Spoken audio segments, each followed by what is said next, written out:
So where do we get our morals from?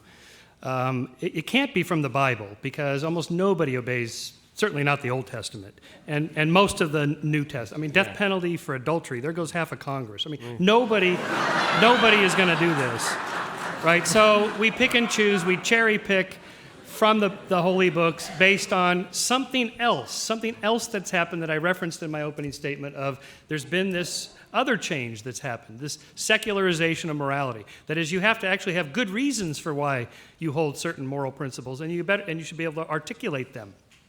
And so that's been the change there. So even if you and I both listen to the still small voice within to decide what's right or wrong, Dinesh, I'm claiming you're not getting it from the Bible, and I'm not either. We're getting it from somewhere else. I think we've evolved this propensity to have moral emotions, and then culture tweaks them, and we've been getting progressively more moral. But what's telling us what is actually right or wrong? But I think science does tell us what's right and wrong. Sorry, Lawrence Krauss.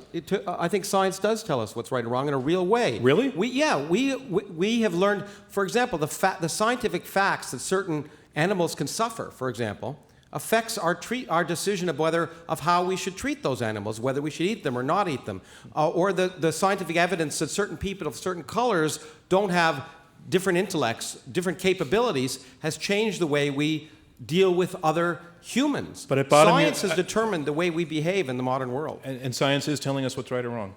Yeah, I think so, because it's telling us how the world actually works. Ian Hutchinson. I don't think it's the case that it tells us right or wrong. I think science does often inform us in ways that help us to implement our morals and our ethics more effectively, more fairly, more accurately, and more truly.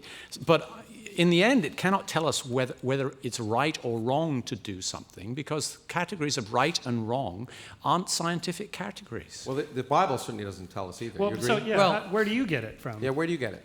I mean, does God speak to you and tell you?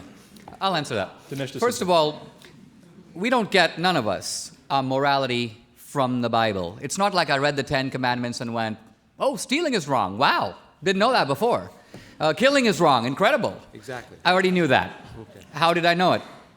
I knew it because of what Adam Smith calls the impartial spectator, the voice of conscience. So it is the contention of religious believers that the voice of conscience has been implanted in us by God.